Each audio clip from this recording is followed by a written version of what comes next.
একে একে মুসলিম বিশ্বের সবগুলো বাঘ এই ইহুদি নাসারা কাফেররা মেরে ফেলল। Saddam, Osama bin Laden, Muammar Gaddafi, Mohammad Morsi, এখন আয়াতুল্লাহ আল খামিনি, সবগুলো বাঘকে তারা মেরে ফেলল। বাংলাদেশে সে একই একই সূত্রে গাঁথা। বাংলাদেশে জামাত নেতাদেরকে তারা হত্যা করলো ভারতের আক্রোশের কারণে। ভারত, ইসরায়েল, আমেরিকা এগুলো সব একই সূত্রে গাঁথা। আমরা আজকে দেখতেছি সবাই আয়াতুল্লাহ আল খামেনির জন্য বাংলাদেশের অধিকাংশ মুসলমান আফসোস করতেছে, কিন্তু আবার এদেরই একটা বিরাট অংশ যখন জামাত নেতাদেরকে ফাঁসি দিয়েছিল তারা এখানে উল্লাস করেছিল। অর্থাৎ বাংলাদেশের একটা প্রবাদ বাক্য আছে যে বাড়ির গরু গাঁড়া ঘাস খায় না, সেই রকম আর কি। এরা নিজের দেশে তো এই জন্য মর্ম বুঝে নাই। মুরসির দেশেও, মিশরে মোহাম্মদ মুরসির বিরুদ্ধে এরকম আমাদের দেশের শাহবাগী স্টাইলে এরকম শাহবাগী একটা গ্রুপ ছিল। তারা মুরসির বিরুদ্ধে এরকম বিক্ষোভ করতো, মুরসির বিভিন্ন কার্যক্রমের বিরুদ্ধে। তারাও মুসলমান, কিন্তু নামধারী মুসলমান। আজকে দেখলাম ইরানিদের একটা অংশ উল্লাস করতেছে। আবার সাদ্দাম হোসেনকে হত্যার পরে সেখানেও এরকম মুসলমানদের একটা কিছু অংশ উল্লাস করতেছে। গাদ্দাফির বেলায় ঠিক একই জিনিস আমরা দেখতে পেলাম। আফগানিস্তানের লাদেনের বেলায় সেম কাহিনী দেখতে পেলাম।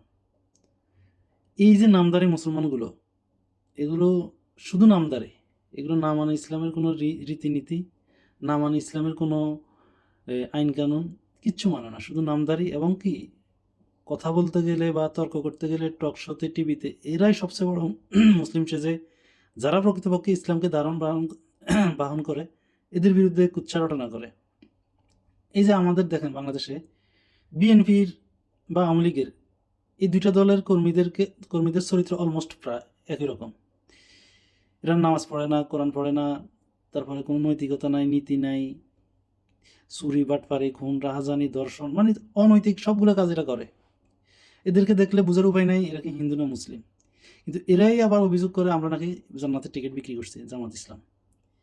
সেম এরকম ইরানের ভিতরে যারা নামদারি মুসলিম, এরা হিজাবের বিরুদ্ধে মিছিল করে, এরা খমিনির বিরুদ্ধে মিছিল করে, এরা এই আমেরিকার পক্ষে দালালি করে।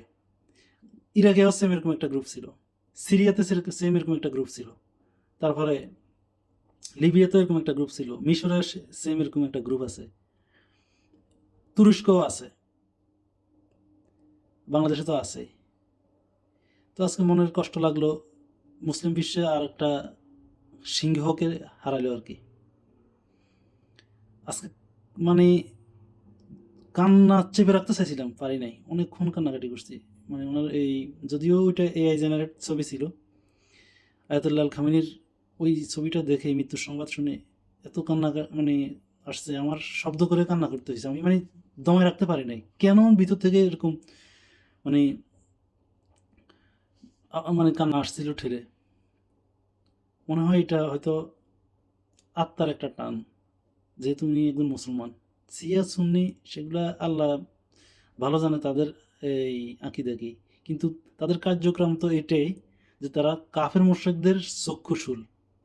আর হক বাতিল চিনার তো এটা একটা মানে বড় ফ্যাক্টর, যে বাতিলের আতঙ্ক কারা।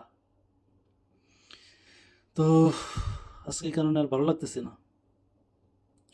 রোজা এতগুলো রোজা গেল, আমার অনুভব হয় না, কিন্তু আজকে খুব কষ্ট লাগতেছে, অনেক বেশি কাইল লাগতেছে এই খবরটা শোনার পরে আর কি।